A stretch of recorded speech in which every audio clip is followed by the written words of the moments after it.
All right, now get your head in the hole. Dad, this is stupid. Stanley, there's no time for your immaturity. Do it!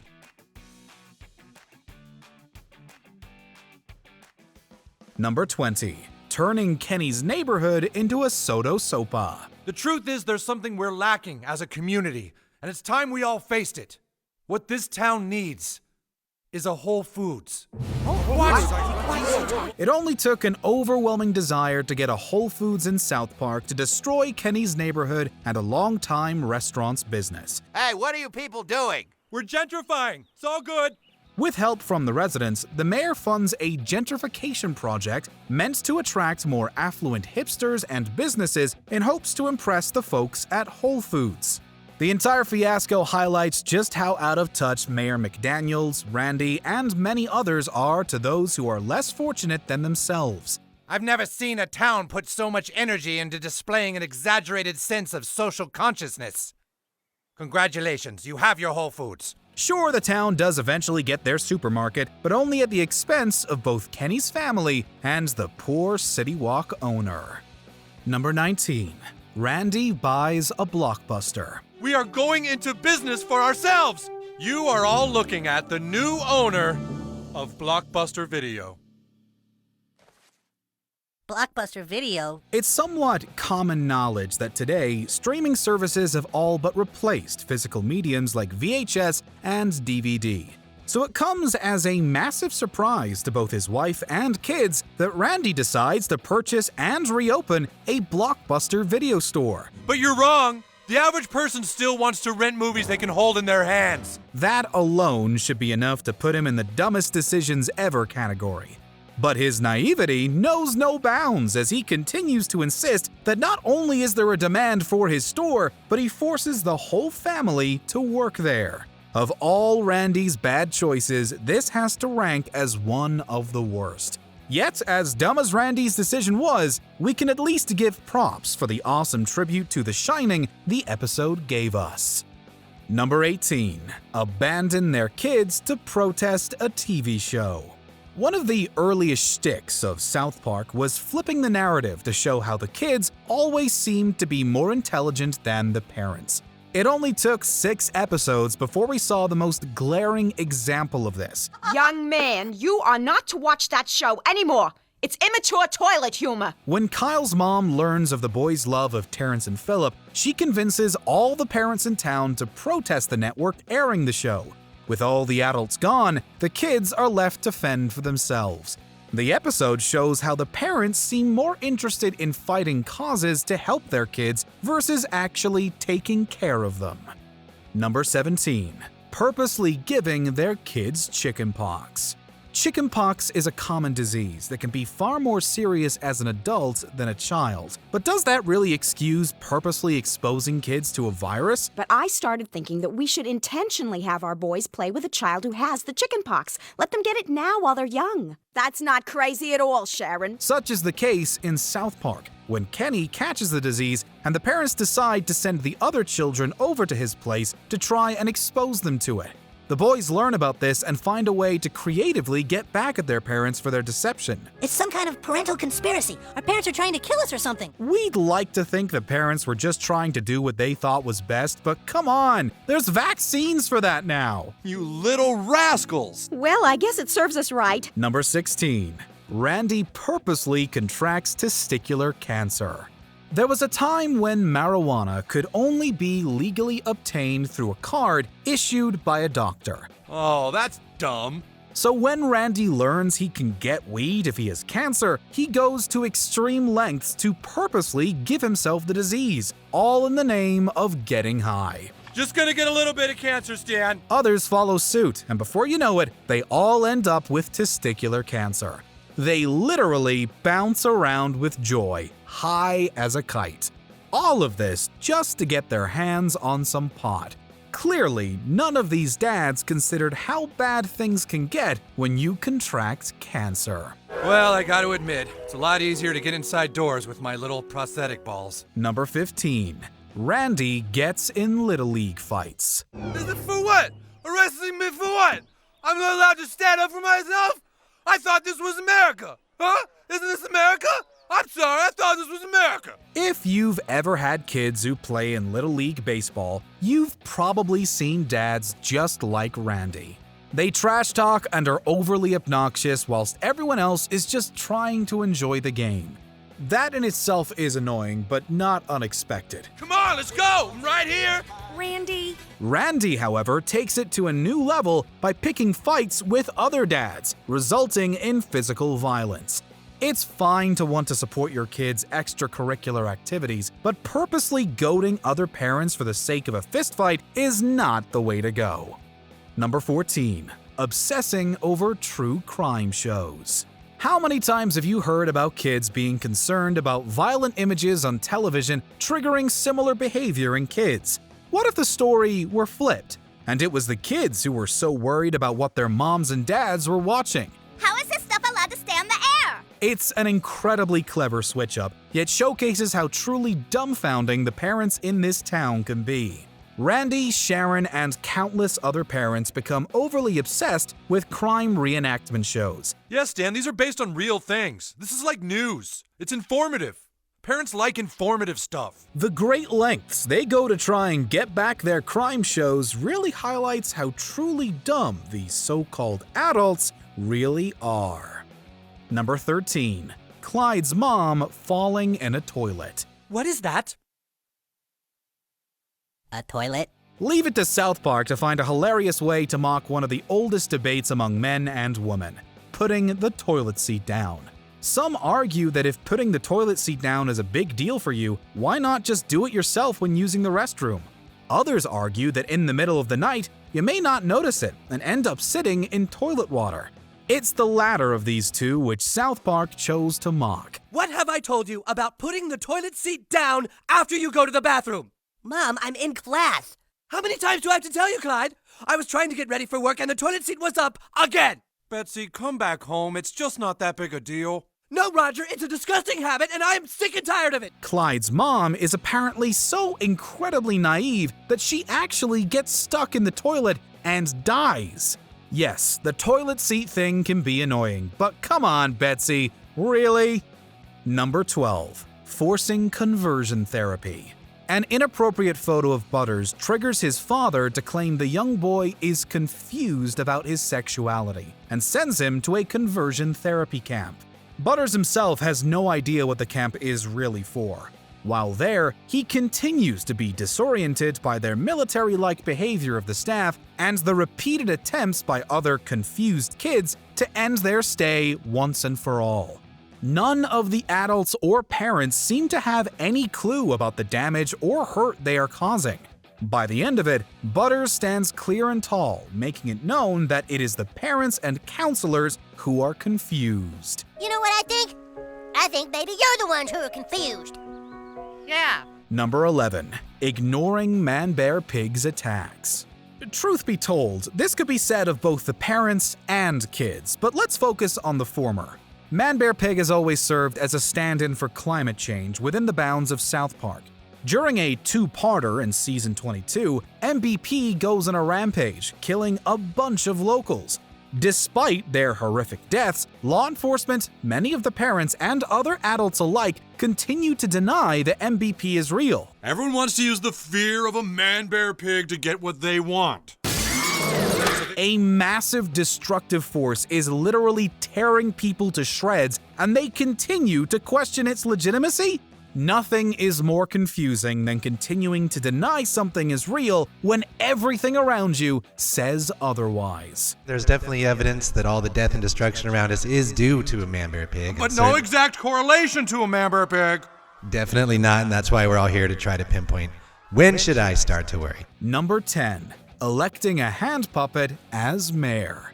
In the appropriately named South Park The Fractured But Whole, the kids discover that Mitch Connor, Cartman's dastardly left hand, has returned to take over South Park by running for mayor. The citizens of South Park deserve to feel safe from vigilantes who go around farting on people's heads. His plan? Get all the adults hooked on drugs and alcohol with cat urine while letting criminals roam free to make Mayor McDaniels look bad. What do we do, sir?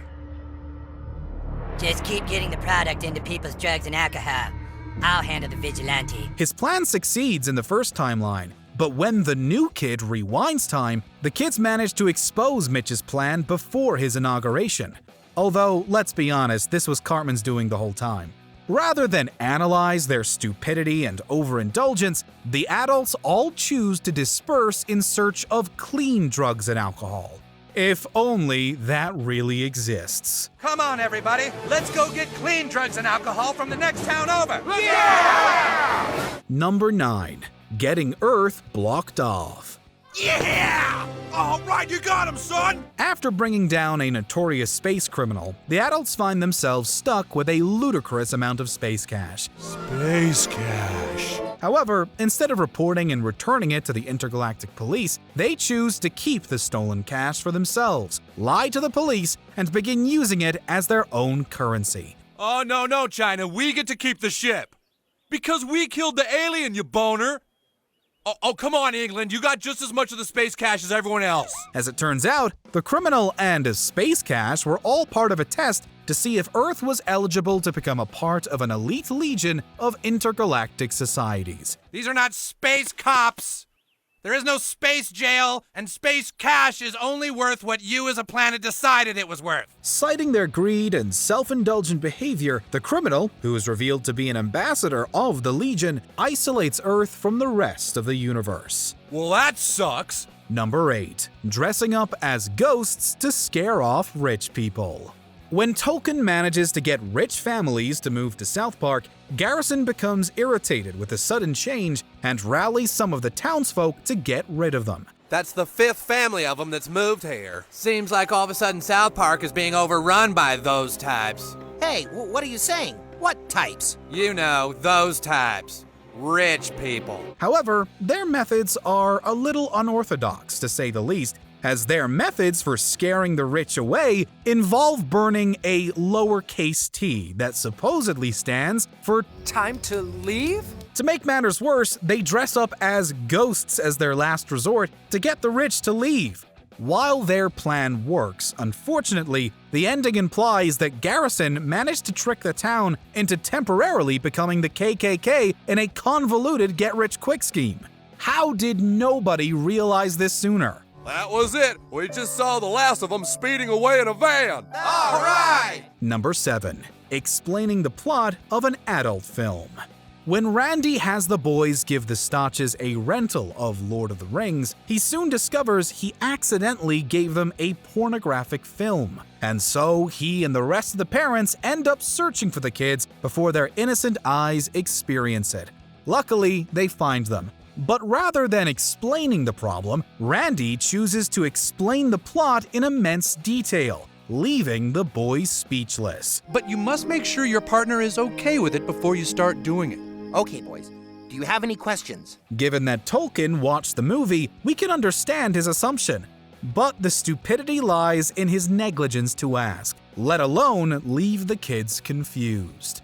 Wow. Number 6. Believing Butters had multiple personality disorder. Honk, honk! Breaker 19, it's clean clear out to Flagtown. Looks like we got ourselves a convoy. Honk, honk! Now he thinks he's a truck driver! Oh God, the medication isn't working! Talk about being overly paranoid. After witnessing their son putting on multiple personas, or as the kids call it, playing pretend, Linda and Steven believe their little Butters has multiple personality disorder and place him in therapy with Dr. Janice. Butters quickly becomes frustrated with his predicament as he finds his own doctor is the one suffering from the illness. Don't listen to Dr. Janice. He's a mean old man and a big silly grown-up. Pardon me? We gotta side with Butters on this one. Playing pretend is nothing alarming. Kids do it all the time, and even adults can adopt personas. Besides, Butters is just enjoying his life as a postman/truck driver. Let the kid have a little fun! No more Postman Butters? No more Inspector Butters? Number 5. Burying their heads in sand to prevent an attack. Kyle! What the hell is going on this time? I have no idea! Once again, Family Guy has gone and angered another part of the world, getting ready to air a new episode that depicts the Prophet Muhammad. So? So? Stanley, Muhammad is sacred to the Muslim people. While Kyle tries to stop Cartman from getting the episode pulled, the townsfolk of South Park are thrown into a blind panic, wondering how to keep themselves from getting bombed by Muslim terrorists. Just so they could say they never saw the episode, the whole town ends up burying their heads in sand. No, wait a minute. That's ridiculous. There are two issues here. First off, the terrorists were threatening the whole country, not just South Park. And two, who was going to bury the last person's head in the sand? This was an absurd plan conjured up in a desperate move to claim innocence. Number 4. Banishing Stan for refusing to vote. South Park Elementary finds themselves in a chaotic split where the candidates for the school's new mascots were announced. One half wants the giant douche, and the other half wants the turd sandwich. You see, what turd sandwich brings to our school, Clyde, is a complete package. The turd and the bread, and the lettuce and the olive. Whereas giant douche is just a giant douche. The only student who doesn't seem to care is Stan Marsh, and when he voices his apathy, the town straps him on a horse and sends him packing. Dad, isn't this a little extreme? Jesus. I guess maybe you'll never understand how important voting is.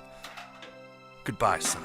Considering the number of awful things Eric Cartman has done, this is all it took for Stan to be exiled? We guess South Park considers not voting to be worse than making a kid eat his own parents. Do you like it, Scott? I call it Mr. and Mrs. Tenorman chili. Number 3. Banning cats.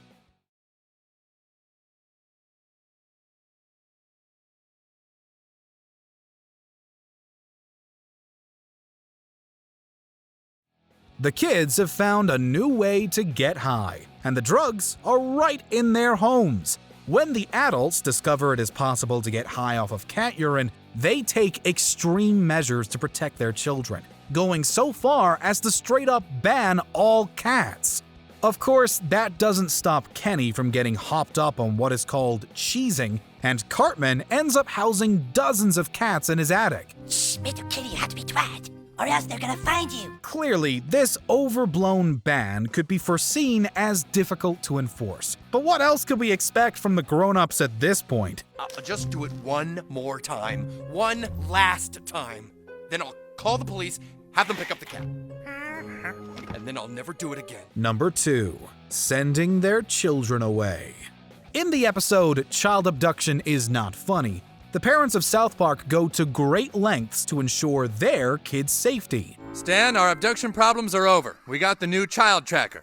Child tracker? Despite putting clunky child tracker helmets on every kid in town, the parents soon discover a new horror thanks to their local news: the possibility that parents may abduct their own children. The study shows that the most likely abductors of children are the parents themselves. You'd think there would be one sane grown-up to call out the lunacy on display, but nope.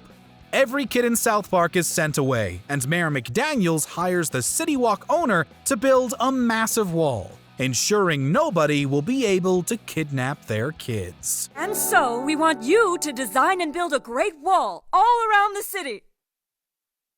I don't build wall. I just own and operate a City Walk. Number 1. Blaming Canada for their children's foul language.